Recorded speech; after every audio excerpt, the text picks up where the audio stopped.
Значи, како што рековме, заедно на Европско, емисија која секој ден оди по повод Европското ракометово првенство. Имаме секојаш и гости во студиото, така денес на наше задоволство во студиото се познатите ракометни делители на правдата Рубинчо Седловски и Горан Ангелевски. Добар ден, добри дојдовте во студиото на Радио Пел. Добар ден и поздрав до слушателите на Радио Пел. Добар ден и благодариме за поканата. За играчиве и тренериве особено се вели дека во медиумите сакаат да бидат секојаш присутни после секој надпревар, кој бил најдобар играч, кој бил најдобар стрелец или најдобар голман. Меѓутоа за вас судиеве се вели ако не сте воопшто спомнати во медиумите, тоа ще завршиле добро работата. Точно така, можам да кажам еден познат делегат Мајстаровиќ во времето кажуваше, вика, најдобри суди се тие што нема да бидат приметени на терено и што ќе си ја заврши работата без никаков проблем после надпревара. Дали на Европско првенство досега има такви суди кои не се воопшто забележани, кои добро си ја заврши работа според вас? Има доста суди кои се добри, доста пареви на Европското првенство и мислам дека горе-долу Европско првенство е добро одсудено. А можам да кажам и да се пофалам дека нашите суди, Начески Николов се едни од најдобрите. И се гледа, ние мислиме дека можно да го судат и финалето. А до сега постојано се кандидати на сите големи надпреварувања. Начески Николов, знам дека имате добра комуникација со нив.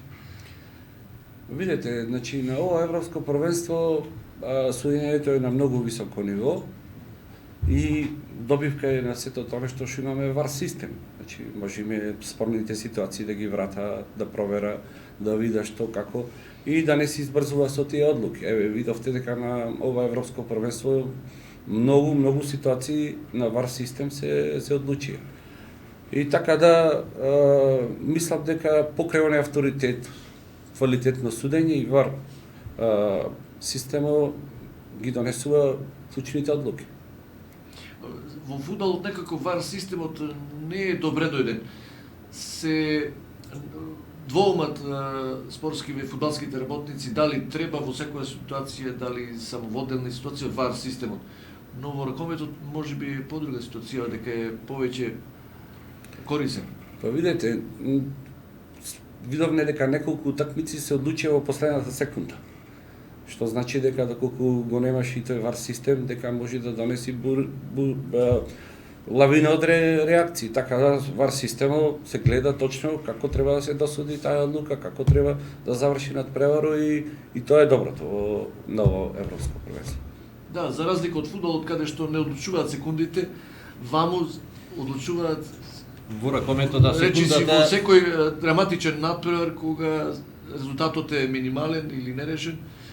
Како на пример еве Русија со Полска се постигна тој гол, пољаците вложија жалба, беше одбиена. Што мислите еве за тој момент? 3 секунди останаа до крајот и пољаците, односно русите дадоа гол. Значи таа утакмица во последните 10 минути имаше неколку спорни ситуации, ја гледав таа утакмица. Близначките од Франција, судиките се квалитетни суди, но овде се работи за во машка категорија, кај што малце и терето е многу поголем. Така да таа комисија од ЕХФ ги прегледа тие ситуации и донесе таква одлука како што е. Мислам дека тие се многу постручни од сите нас и одлуката што е донесена сигурно е таа е исправна одлука. Имаше чекори, некој вика дека се чекори, некој вика дека не се чекори, некој вика дека истечено е времето, но добро се виде сигнало, светлосниот сигнал на голот, дека од кога влезе топката во гол, дека после тоа е светлосниот сигнал. Значи тука околу тој дел е чисто, околу тоа дали биле 3 чекори или 4 чекори, комисијата ја прегледуваше детално снимката што донесе таква одлука и мора да му веруваме. исто така имаше уште една спорна ситуација на надпреварот Франција со Црна Гора, кај што беше исклучен голманот Жерар. Некој ќе речи дека тоа не беше така. Тој само го ја допре топката, доколку правилото го кажува секој излегување на голманот надвор од 6 метри и контакт со играч стално исклучување до крај или црвен картон. Пенал. И пенал за екипата која напаѓа. Да, ги спомнавте македонскиве колеги Начевски, Николов, кои се кандидати за да го судат финалето. Кои се други суди според вас кои се исто така кандидати? Па видите, има доста квалитетни суди. Вчера данците беа добри, исто така од Чешка. Има доста квалитетни суди, така да комисијата ќе одлучи. И тие последни надпревари некогаш се одлучува и која репрезентација игра во тие четири репрезентации што се останати, доколку се останати, пример, во моментов сега Данска, Шпанија, па од тие земји нема да суда во тие надпревари, да нема судирни интереси. Така да многу работи зависа за тоа кој ќе ги суда тие полуфинални и финални надпревари. Обично се вели судиве навиваат против својата репутација за да не се пласира, а за тие да можат да видат во финалето. Така беше и на Final Four-овите за Вардар. 2 години не можеа да суда нашите најдобри суди заради тоа што Вардар беше на Final Four. На задоволство на македонската јавност ги освои, беа шампиони. Да, дури и во женска конкуренција Вардар беше на Final Four, а во машка конкуренција исто така. Добро, значи впечаток е дека одлично се суди на ова европско првенство и олеснета е работата поради овој VAR систем. Да. Можеме да кажеме дека има судење на високо ниво. Добро, го спомнавте авторитетот. Колку авторитетот придонесува за да се олесни работава на судије? Па видите, јас мислам дека авторитетот е најголемата работа. Доколку имате авторитет и доколку влезете на терен, одма подруго гледа и екипите, и тренерите, играчите, значи се комплетно. Доколку све авторитет. Доколку немате авторитет, уште на старто со резерва ги гледа работите. Во таа работа, во тој поглед, значи мора да кажеме дека ние во Македонија имаме стварно авторитетни луѓе и можам да кажам дека тука највлијателна личност, најголем авторитет од ракометот во Македонија е Драган Начевски. После тоа идат Славе Николов и Ѓоко Начевски. Па тек после можеме да ги ставиме играчите како Кирил Лазаров кој е една легенда. Не верувам дека во брзо време некој ќе го достигне негото ниво. Значи, од Македонија има што да се пофалиме. Имаме клучни луѓе кои што ги делегираат, значи Драган Начевски ги делегира сите суди на ова европско првенство. Обично се смета дека тежината во судењето на овие врвни надпреварувања тоа што сета јавност очите ги вперува на тие надпревари, но од друга страна пак овие ниски рангови тежината е таму што нема толку култура во однесувањето на екипите, на играчите, можеби некои не се ни запознати со движењето на новите правила. Што мислите за таа разлика од најнизок до највисок ранг? Голема разликата од ниските рангови на надпреварување до европски светски првенства. Рубин што го кажа тоа, дека авторитетот на судиите кои суда во најнисок ранг и авторитетот на врвните надпреварувања е голема разликата. И затоа тежината е, може да речеме дека иста. Дури потешко е да судиш низок ранг, одошто повисок ранг. Таму се и играчите се запознати комплетно со правилата на ракометната игра, а додека во пониските тие што ги знаат правилата не се надоградуваат стално со новите правила. А што мислите за, еве зборуваме за авторитетот, рейтингот на судиите, но обратно, кај играчиве каква е состојбата? Дали судијата може да му прогледа ниспрсти на некоја величина, например Карабатич? Видите, тоа го има. Да не се лажиме дека го нема, го има. Тоа е природно. И авторитетите како играчи во терен натре, подруго се гледа и на тие авторитети. Морам да кажам дека авторитет се стекнува со работа, со труд и нормално со докажување. Авторитет не може да биде некој доколку не е квалитетен, добар во областа таму каде што е, дали е тој играч, дали е судија или делегат. Така да во тој дел можам да кажам дека мора работите секој професионално си ги заврши, на крајот работите ќе бидат во ред. Тука мора да кажам дека на спортските настани сега, поготово во Македонија, имаме закон кај што не сме како порано да се однесува публика или било како. Тука се стави еден ред, но има и голема одговорност и на суди и на делегати, сите актери во играта. Сега секоја една утакмица се снима. Секоја една утакмица оди лайв стрим. Еве, на пример, за Прилеп можам да кажам дека имаме во Прилеп, бидејќи сум тука ги знам сите тие работи, пионерска, кадетска, младинска, прва екипа, сите надпревари ода лайв стрим.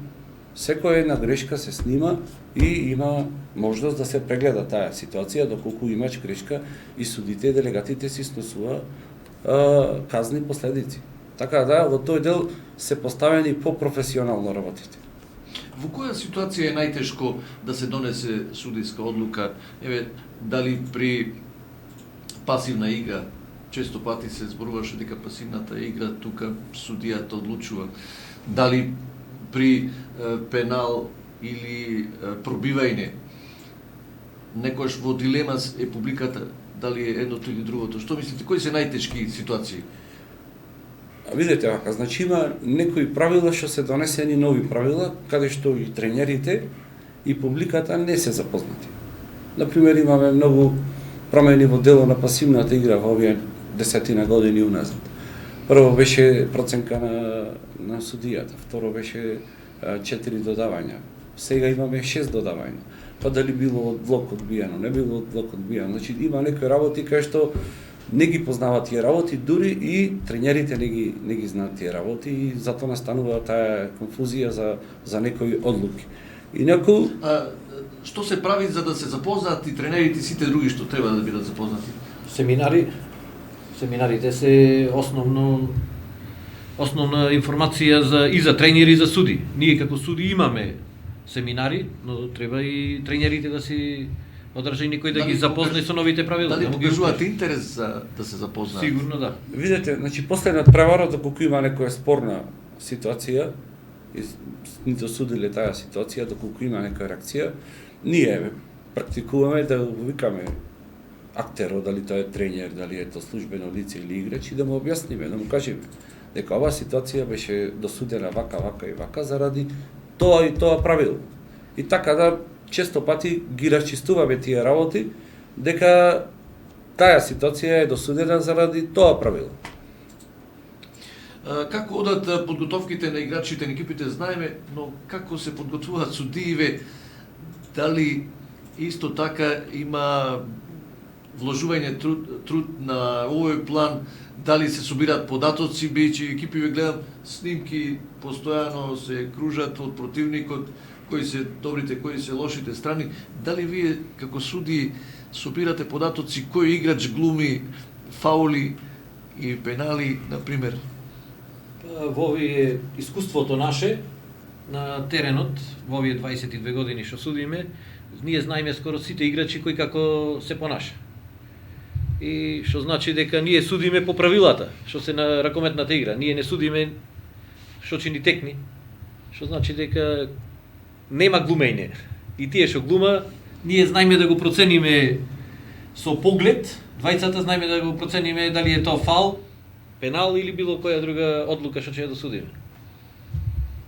Да, но на првенство го гледаме дека кога се повторуваат тие ситуации, често пати има и ситуации каде што одредени играчи знаат почесто да паѓаат. Видете, значи ние сега имаме и меѓусебна комуникација со слушалки и во текот на утакмицата цело време комуницираме. Во секоја една ситуација, кога пази, гледају таа ситуација, дали глуми, не глуми, дали пратија ситуацијата, значи е малку сега подруго е. Така да, тие стартови што се за глумење, знаеме кои се стартови за глумење. Тоа што е вистина старт за казнување, ќе се казни. Вчера имав едно дерби Шведска со Норвешка, како го видовте вака околу судењето, дали беше се беше чисто, бичи Норвешка и благ фаворит беше претходно, имаше едно добро водство пред крајот и овие швејќани успеа да го надминат сето тоа, дури да постигнат победа. Видете вака, значи Норвешка имаше голема разлика предност, имаше колку што знам 5 гола разлика. Добро, одлично бранеше голманот, фати неколку пенали. Значи тие грешките се кај нив во нивната екипа. Без разлика на тоа судите дали досудили една ситуација, дали била во полза или не била во полза. Кога ќе водиш 5-6 разлика 7 и на крајот кога ќе дојде такмицата да одлучуваш дали судијата последната топка ќе свирни така како што треба, во случајот со Шведска и со Норвешка беше окей судењето, окей беше. Значи вината е на друго место. И тогаш и на нас судите, кој ќе дојде таква ситуација, ние е многу полесно. Викаме, ние водевте 10 разлика. Сега ние сме виновни за тоа од 10 разлика што изгубивте. Така да, вчера таа утакмица Шведска-Норвешка, самата Норвешка беше виновна за што не влезе во финале. Прогласена е за најдобра партија на ова европско првенство до сега. Да, последните секунди неколку такмици има во последните секунди што се одлучи. Шведска континуирано има прогрес во играта и нова европско првенство покажа доста добри парти и се очекуваше вакво дека ќе до последен свиреш на судијата дека ќе има борба за победа, дали таму или таму. Што се знае дека победнико оди во полуфинале. Видете, овие големи репрезентации докажаа на ова европско првенство дека се игра ракомето до последната секунда. Значи, имаш разлика од неколку гола разлика, од 5-6 гола разлика и не се предава, игра до крај. Истото се случуваше со Полска, Русија, истото. Значи, неколку такмици имаше такви кај што се вратија екипите кај што губеа и кај што се вратија дали не решено или победи. Така да таа е големината на тие репрезентации. Не се предава. За разлика на нашата репрезентација, сега мора да искоментирам и нашата репрезентација, првиот надпревар го изигра одлично. Без разлика што го изгубив на надпревар. Значи македонската ракометна јавност знај да процени кога играат добро, кога играат лошо. Без разлика на тоа дали ќе победат или ќе изгубат. За првата утакмица со Словенија, мислам дека немаше негативен коментар за играта на македонската репрезентација. Ние впечатокот го расипаме со вториот и третиот надпревар. Поготово со вториот. Знаеме сите ние дека имаме смена на генерации, знаеме сите дека не беше тука Кирил Лазаров кој 50% го носеше терето на репрезентацијата. Сите ние знаеме и македонската ракометна јавност знае, но македонската јавност забележува кога ќе нема внатре борбеност, пожртвуваност, кога нема да се игра надпреварот до крај, претходно кој ќе се предадат.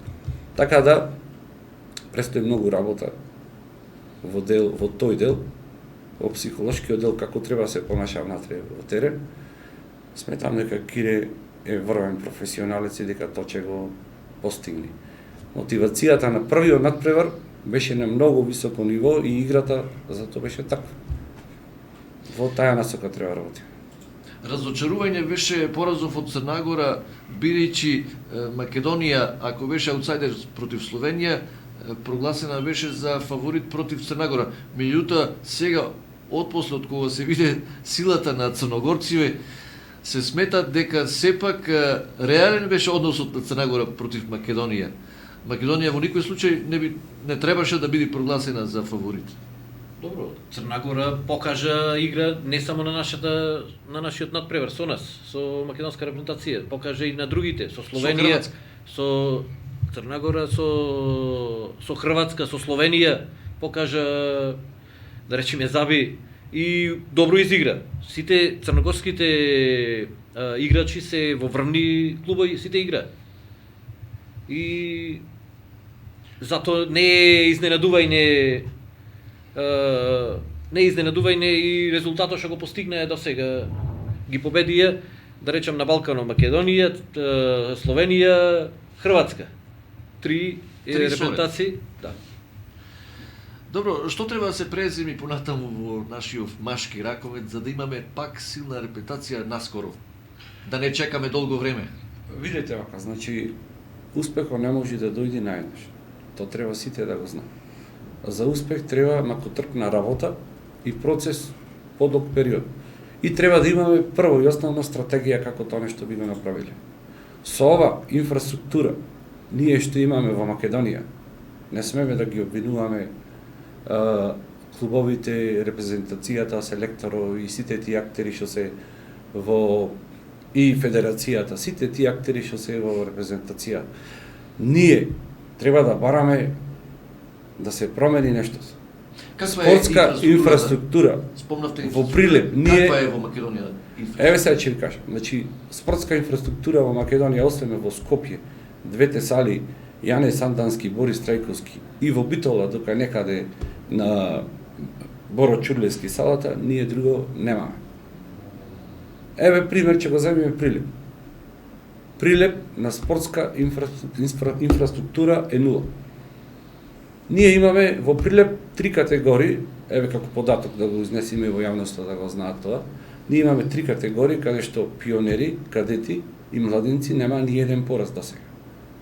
Во надпреварување, одлични дечки.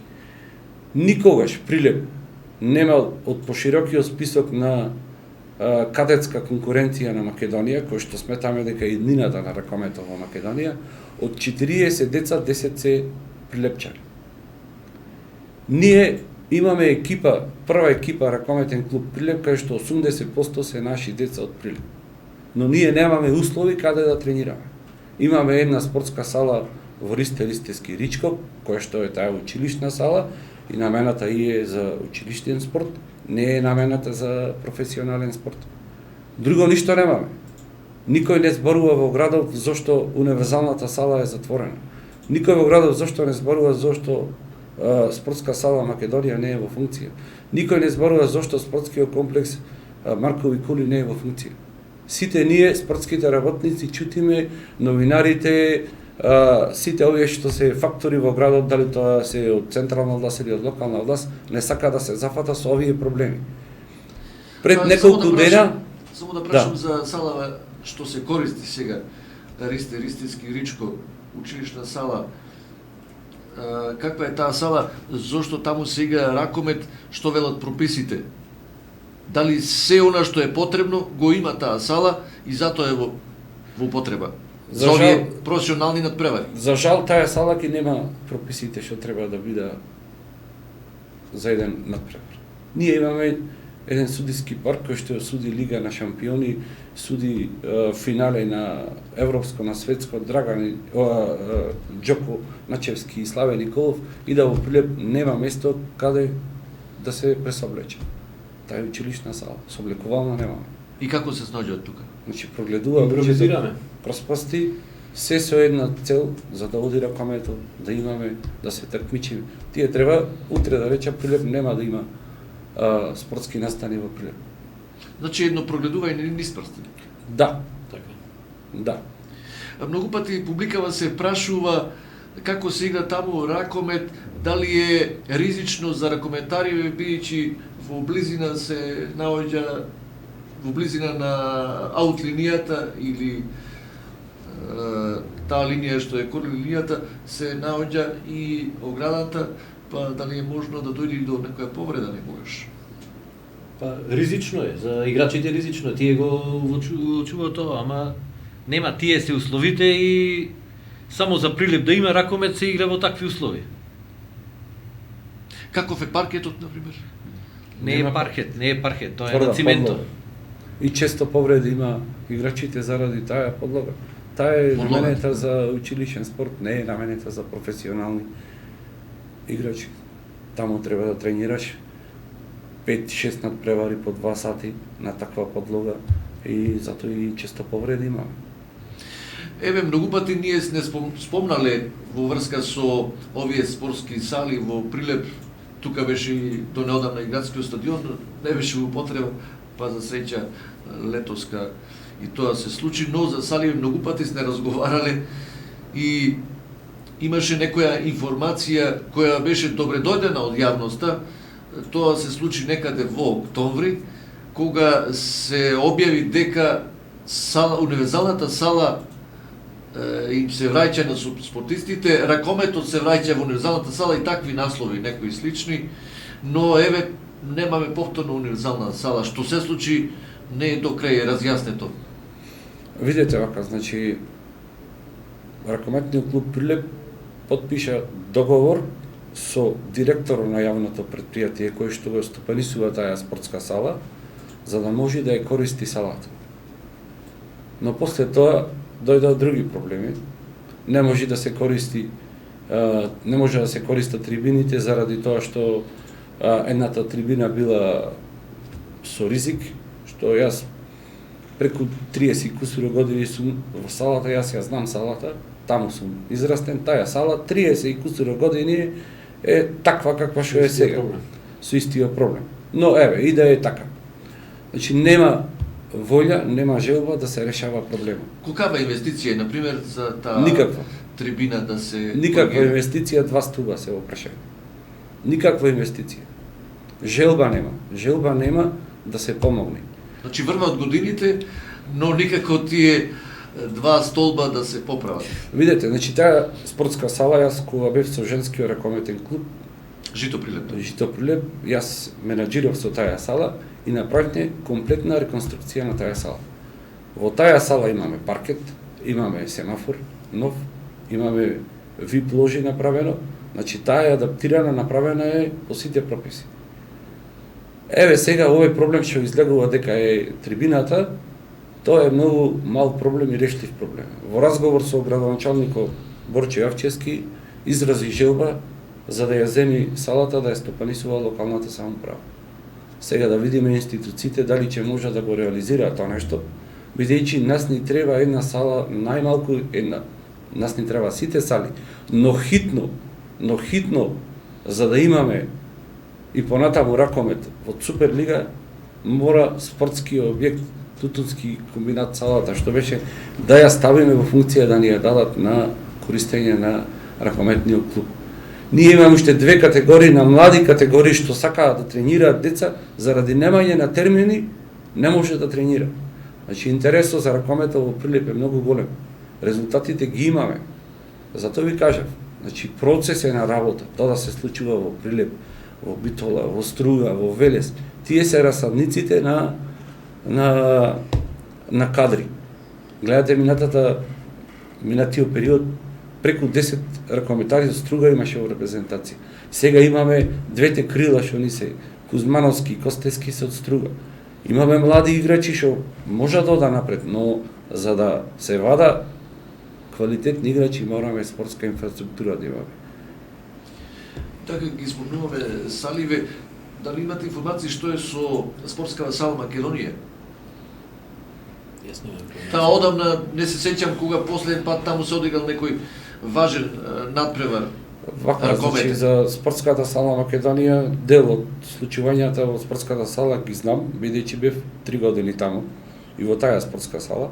Тогаш беше Жито Прилеп пред да се пресели во пред да се пресели во универзална сала. Значи 2009 2008, 2007, 2008 и 2009 бев таму. Ги знам многу добро работите таму.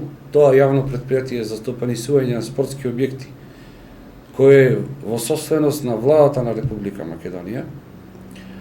Тоа јавно претпријатие во Прилеп има 3 објекти.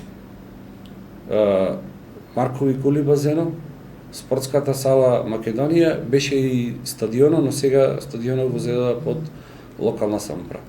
Тоа јавно претпријатие има донесена одлука уште во 2009 година да се затвори тоа јавно претпријатие, бидејќи има многу долгови и објектите да се дадат на локалната самоуправа. Но од тој ден до ден денеска ништо се нема случај. На луѓето што работеа таму треба да му се исплата плати и нормално има некои таму трошоци други што се направени долгови околу реконструкцијата на салата, но тоа мора да го направи владата и јавното претпријатие. Тој што ги створил трошоците, тој треба да се ги покрие. А објектите да бидат дадени на локалната самоуправа за да може да стопанисува. Тој процес не е реализиран и тие сали сега се оставени така да лептат. Значи, ако нешто се случи, побрзо ќе се случи со универзалната, отколку со... Реално универзалната сала е во функција. Реално универзалната сала е во функција, додека салата Македонија има повеќе вложување и таа нема ни технички прием, затоа треба да се направи реконструкција, но верувајте, уште ова е податок ќе ви кажам, некни бевне во Лесковац со ракометниот клуб Прилеп, бев поканет од мои пријатели таму суди и делегати, исти таков објект како спортската сала Македонија, плюс попратен објект базен, каде што има олимписки базен, има базен за учење на мали деца и базен за рехабилитација. Поврзана е на теретана, фитнес, се има во тој комплекс. Поврзана е на фабриката Здравје и верувајте, некни на 25 степени беше внатре, одлични услови за тренирање. Не треба ништо друго освен волја за да се заврши нешто. За жал, кај нас тоа го нема. Господине Лесковац, како поминавте да ни кажете, 2 дена бевте во Лесковац? Да, бев поканет таму и екипата ракометниот клуб Прилеп беше. Со Дубочица изигра ракометниот клуб Прилеп 2 надпревари, можам да кажам дека одлични надпревари. Покажа... Иако некомплетна екипава на Прилеп? Имаше 6-7 играчи повредени, и она што го кажувам јас дека заради и подлогата и често ни се повредува играчите, еве, се случува тоа нешто. И многу добро изигра. Првиот надпревар водеа 3-4 разлика, на крајот изгубија 1 разлика, додека вториот надпревар завршија нерешено, само пофални зборови. Домаќините се покажа многу добри домаќини.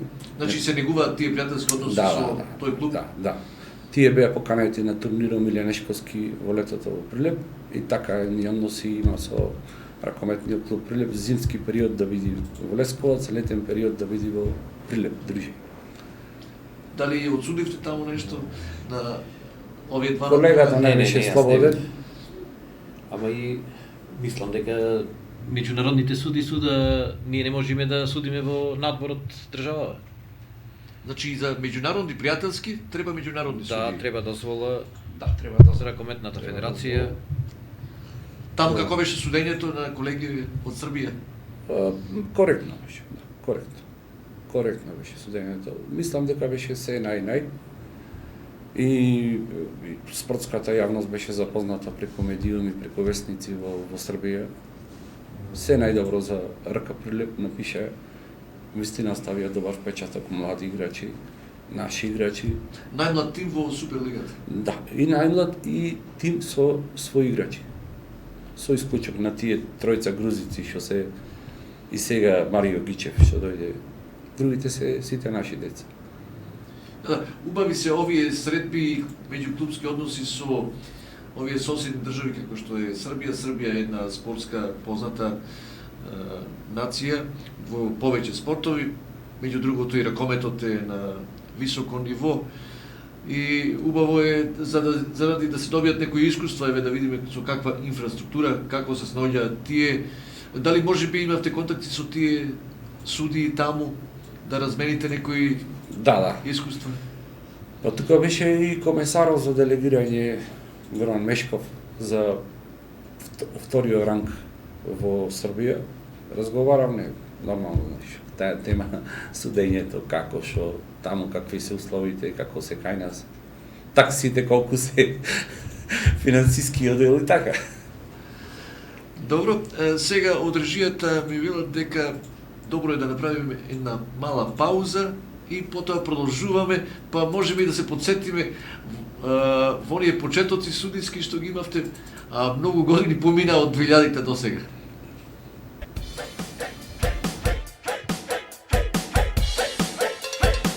Повеќе од деценија, откако јас сум со неа, и стално има некоја нова причина за да не ми каже да.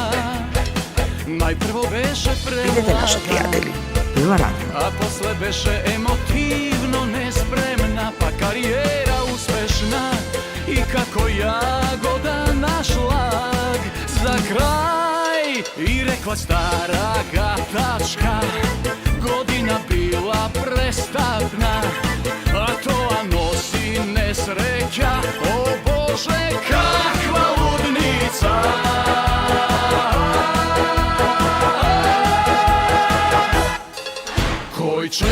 ke dočeka, rekla stara izreka, danes konečno mi reče da. Koji čeka ke dočeka, dobra stara izreka, sone ake bidam do veka. Nema sila, što ke može mila, da ja spreči ta naša svadba, svadba golema. Hej, dijamanti, zlato brilijanti, nema nikoga šta sjat kako oči ne izini. Pa neka viknat svatovi, ma neka viknat dva pati, a kade dva truka i tri, da se proslavi.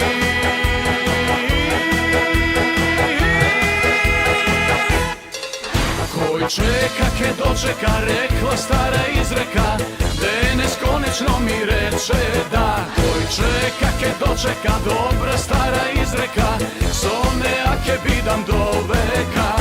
Nema sila, što ke može mila, da ja spreči ta naša svadba, svadba golema.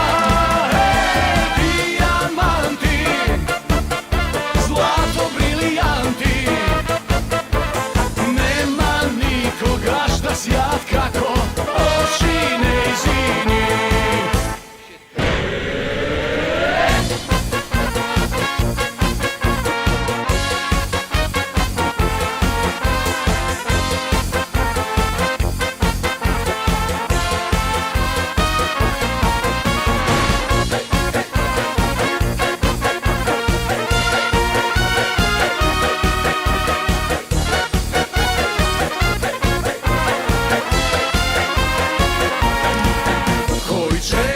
Dočeka, rekla stara izreka, danes konečno mi reče da. Koji čeka ke dočeka, dobra stara izreka, sone ake bidam do veka. Nema sila, što ke može mila, da ja spreči ta naša svadba, svadba golema. Hej, dijamanti, zlato brilijanti, nema nikoga šta sjat kako oči ne izini.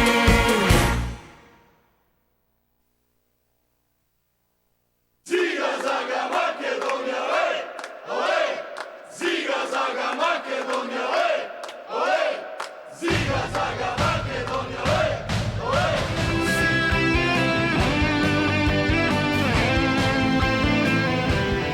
Значи во теке заедно на Европско, ова редовна емисија спортска од 11 до 13 часот секој ден посветена на Европското ракометно првенство. Меѓутоа не зборуваме овде во студиото само за ракометото, тоа е само повод ова Европско првенство да разговараме воопшто за ракометот, меѓу другото и за македонскиот и за прилепскиот ракомет, а тука ние продолжуваме со разговорот, вториот дел со нашите денешни гости.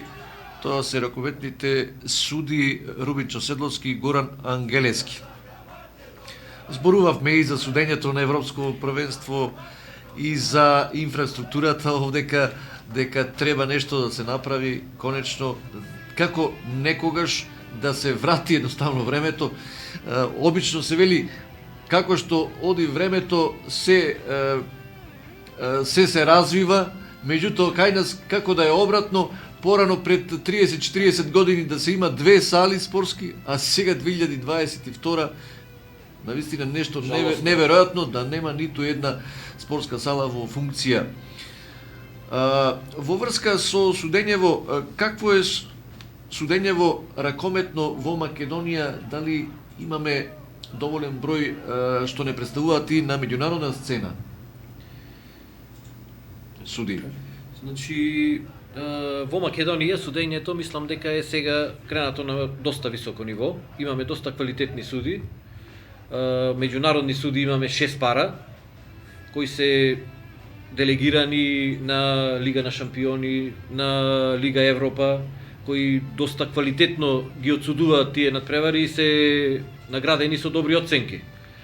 Да не ги спомнуваме најдобрите наши суди, кои што знаеме дека судеа и на олимписки игри, финале на олимписки игри, али другите суди што се, да речеме, ајде на пониско рамниште од нив, кои јас мислам дека и тие самите и ние учиме од нив да ги применуваме правилата на ракометната игра максимално како што треба, и што значи дека судите добро си ја вршат работата, но секогаш има недостаток на суди. Каков е тој проблем? Проблемов е од подоан на тој проблем, кај што Зошто е тоа така? Недостаток, нема интерес кај Па- поранешните ракометари? па не само кај поранешните ракометари, има и судиски парои кои што никош не играле ракомет, ама судат. Како се снаоѓаат тие што никогаш не играле ракомет? Дали потешко име? Многу потешко, реално, например, јас кога почнав да судам со 12 години ракометен стаж. 7 години како професионален играч во првата екипа и 5 години во младинската екипа. Така да правилата мене не ми беа воопшто проблем, што се чекори, пробивајна или други ред работи. Значи имате чувство за ракометната игра? Нормално, само се надоградуваш и во оној дел во судењето навлегуваш комплетно за да можеш да одговориш на тежината на надправа. Ме зачудивте дека има и такви кои воопшто не играле ракомет, а се суди. Има малку потешко тие да влеза во тие работи, али доколку се сака. Тие се на почетното ниво? Да, почнува. Или стигнаа до некаде? Видете, порано имаше за да напредуваш како судија, доколку имаш над 10 години игра на ракомет, напредуваш 50% побрзо. Доколку немаш игра на ракомет, одиш со 2 години категорија. Ние ги имаме тие услови, да можеме побрзо да напредуваме. Над 10 години игра на ракомет, тоа беше правило порано. Сега не. Сега нема интерес, едноставно не сака. Нема млади суди, многу тешко е да се дојди до суди. Ние Зошто не покушуваме. сакаат да бидат суди, а судиите се едни од важните елементи во ракометната игра и доста се почитувани судиските двојки. Тие значи младите суди сака брзо да напредува. Значи сака Да не го поминат оној пат. така, тежок пат. ние во овие 22 години што имаме судиски стаж, ги поминавме сите категории. Значи судевме од пионери, кадети, младинци, па стасавме до тогаш постоеше втора лига, па прва лига, па сега во последниве 7-8 години мислам дека судиме во највисок ранг во Суперлига. Значи сме ги поминале сите категории и затоа сме стасале до тука. Ма треба трпение, треба многу труд. Упорно. Некојаш можеби има и некои несакани работи што се случуваат. Тоа стално го имало и ќе го има, ама Кои Тоа ви беа треба. најтешки моменти? Дали се рековте некогаш, ајде, доста е со ова, не можеме да издржиме? јас мислам дека Имаше никогаш такви тешки ние моменти? мислам дека никогаш немаме речено не. Прекратуваме заради ова случка или било за никогаш немаме речено, двајцата сме така истрајни и Видете. до крај одиме. Комесарот ќе ни се јави и разговараме, имаме надпревар, пример, тежок надпревар. Дали можете да го судите?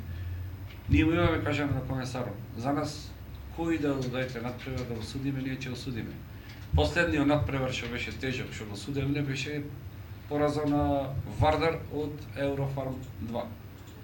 Значи, И како беше на тој надпревар, да ни кажете? Тоа надпреварот што беше Еврофарм 2 и Вардар, каде Вардар беше поразен после не знам колку години во домашното првенство. Никој не се сеќава. Значи Која години немаше пораз, но Вардар загуби еден разлика од Еврофарм 2.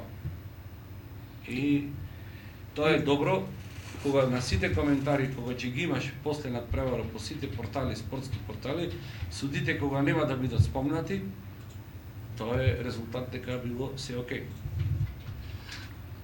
Значи, едно такво дерби, штом сте осудиле, дали можеби тоа е врвот на ваша кариера или еден од најзначајните надпревари? Имало тешки надпревари, ланската сезона беше многу тешка. И за плейоф, и за плейаут беа дерби надпревари, дали тоа беше Охрид, Бутел, дали Пролет, Охрид, дали Бутел, Охрид. Имаше доста надпревари кај што завршија нерешено или еден разлика каде што беше пораз. Поготово ланските надпревари сите беа дерби надпревари. И јас би сакал нашиот разговор да оди многу повеќе, имам многу прашања, меѓутоа добивам информација дека сте имале закажано некоја средба и ве очекуваат таму, вие знаете каде, и затоа да го привршиме разговорот мораме да го скратиме. Јас сакав дури да зборуваме и за оние почетоци ваши, не само судицки, 2000 година, а да кажам за нашите слушатели дека ова што се совпаѓа кај вас е неверојатно. Двајца пикери и двајца суди, од почетокот до крај вие сте неразделни. Да. Па добро, во фудбалот се менуваат тројките или четворките сега во поново време. Во ракометов што доколку настани некоја измена, да не бидете двајца заедно.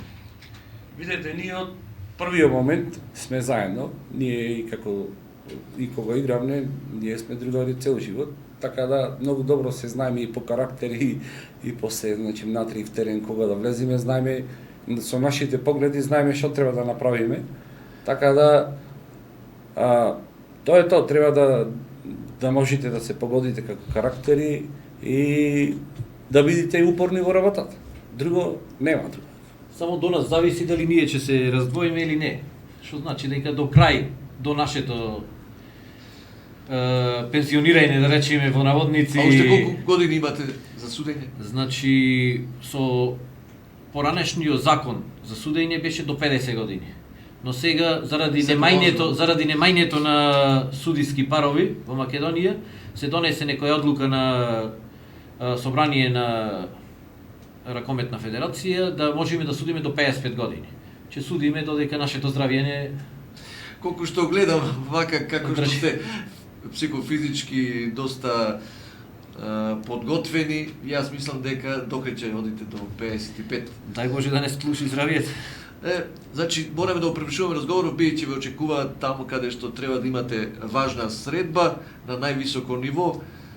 И сега само да ве прашам, прогноза беше ваша дека нашиве суди ќе го имаат финалето или се кандидати за финале. Кои се кандидати од репретације за финале и за кого ќе навидат?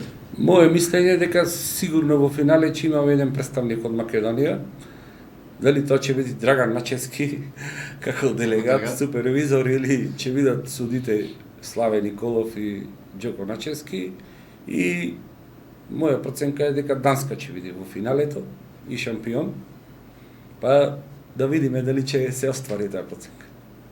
Ангелески, истото? И истото мислење го имам, али ќе видиме денеска на утакмицата Данска-Франција. Доколку Франција загуби, а Исланд победи, Исланд би бил... Да, Исланд би бил во полуфинале, а доколку победи Франција, Франција ќе игра во то полуфинале и тогаш се е можно. Имаме информација дека Данска нема да игра со Комплетен комплетен состав, ќе ги одмара играчите за следните два надпревари. Тоа е шанса за французите. Значи тука се гледа една шанса на французите, така да видиме вечер како ќе заврши. И уште на крај да ве прашам, кој е следниот надпревар што ќе го судите сега во оваа 2022? Првенството Дали може би почнува... пријателски некој? Не, првенството многу брзо почнува првенството. 3 февруари. Да, 2-3 февруари почнува, што значи дека можно е да очекуваме надпревар да имаме првенствен. А мислам дека со припремните надпревари дека е завршено. А како се подготвувате вие за првенство? Знаеме екипиве како се подготвуваат вие? Видете, Дали трчате некаде? врските наши не ни дозволува заедно да се подготвуваме, тој работи во една институција, јас работам друго. Значи индивидуално. Индивидуално се подготвуваме, работам во теретана 3 пати неделно, физичка активност, нормално спрема годините колку што можеме да одговориме, така да гледаме колку што можеме да видиме во подобра кондиција. Само со добра кондиција и само така можеме да издржиме цел надпревар. И секој судиски пар, не само ние. А сигурно се подготвувате и гледајќи ги овие врвни надпревари Да. на Обавесно. европско првенство. Се знае. Се гледа и се учи. Никој не е научен до крај, значи мора да се надоградува. Нема крај, значи. Нема крај, значи Учењето и за надградува. регулатар, и за тренер, а и за судија. Некој што мисли дека се знае, се лажи. Секогаш треба да се надоградуваш, нештото што е ново да го пратиш и така. Ви благодарам за гостувањето. Во друга прилика и за ова што го пропуштивме, меѓутоа еве информиран сум дека ве очекуваат, таму се јавиле во нашава редакција и да се видиме пак. Ви благодариме на поканата за ова емисија. Ви благодариме на поканата, ни беше чест што бевме гости во оваа емисија. Се надевам дека во наредниот период ќе одвоите време повеќе за овие болни теми што се во градот за спортот. Јас ве повикувам да направите и вие како редакција некој се трибина или гостување со овие фактори што сте во градот, за да можеме да ги решиме овие проблеми. Верувајте, нема проблем што не може да се реши доколку има волја. А верувајте дека спортистите има големи проблеми. Многу големи проблеми. Ние не можеме да се вратиме пред 30 години кога што сум почнал да тренирам во универзалната сала по кратки ракави на минус 20 степени. Така да мора да одиме сите заеднички да работиме за да се подобра условите, да имаме резултат. Договорено, понатаму, значи се гледаме пак, одиме со музика.